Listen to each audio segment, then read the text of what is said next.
একজন জিনাকারী মহিলা কিভাবে জান্নাতে যাবে? যে মারা যাবে তার কাছে মৃত্যুর আগে 5 জন ফেরেশতা কেন আসে? একদিন এক কবরখোঁড়া ব্যক্তির সাথে কি ঘটেছিল?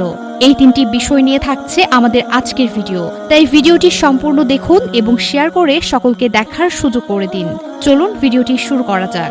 1. কবরের ভেতরের মানুষটা যদি আঘাত থেকে মুক্তির জন্য ইশারা দেয়, তাহলে এর পেছনের রহস্যটা কেমন হতে পারে?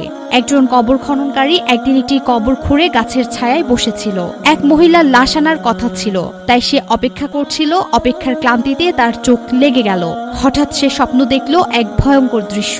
সে দেখল এক মহিলা ছেঁড়া কাফন পরে চোখে অশ্রু কান্নার সুরে ভয়ে ভয়ে বলছে, আমাকে এখানে দাফন করো না, বরং ওদিকে যেখানে লেখা আছে হালিমা বিবি সেখানে দাফন করো। কবর খননকারীর হঠাৎ ঘুম ভেঙে গেল।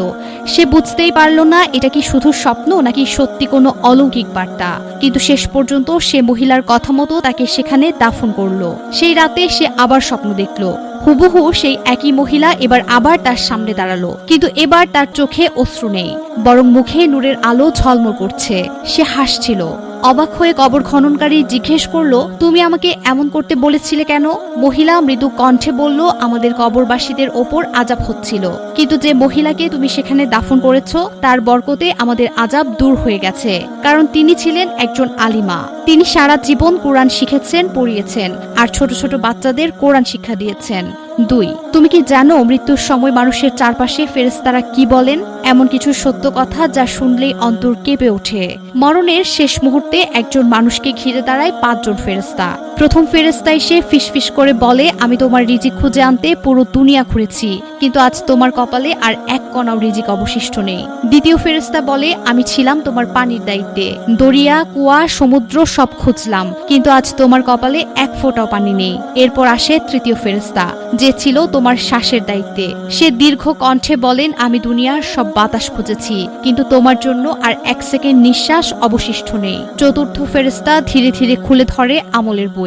সে বলে, এখানে লেখা আছে গোটা জীবনের হিসাব, তোমার সব নেক আমল আর তোমার সব গুনাহ। মানুষ তখন কাঁপতে থাকে, লজ্জায় এপাশ ওপাশ তাকায়, কিন্তু নিজের নাম আমলের হিসাবের দিকে চোখ তুলতে পারে না। তারপর সবচেয়ে নীরব কিন্তু সবচেয়ে ভয়ঙ্কর আগমন পঞ্চম ফেরেশতা মালাকুল মাউত। তিনি কিছু না বলে মানুষের মুখের দিকে তাকান আর মুহূর্তেই রূহ কবজ করে নেন। বন্ধুরা, এমন ঈমান জাগানো ভিডিও পেতে আমাদের সাথে থাকবেন। 3. একজন এমন নারী যিনি তার সারা জীবনে জিনা করেছেন, আল্লাহ তারপরেও তার এক ভালো আমলের কারণে তাকে জান্নাতে জায়গা দেবেন। এটা ওই সময়ের কথা যখন বলে ইসরায়েলে তাওহীদের মজুদ ছিল, আবার গুনাহের কাজও প্রচুর পরিমাণে করত। ওই নারী ছিল শহরের সবচাইতে বড় তাওয়াই। তার নাম শুনতেই মানুষ ছিছি করত। একদিন অনেক গরম ছিল, সে জঙ্গলের নীরব রাস্তায় হেঁটে যাচ্ছিল। হঠাৎ করেই তার নজর পড়ল দূরে কূপের কাছে কোনো কিছু নড়াচড়া করছে। কম জোরে আওয়াজ আসছিল, যেন কেউ মারা যাচ্ছে। একটি কুকুর কূপের কাছে বেহুশ অবস্থায় পড়েছিল। পিপাসায় তার জিহ্বা বাইরে ঝুলছিল, চোখ যেন বহুদিনের ক্ষুধার্ত।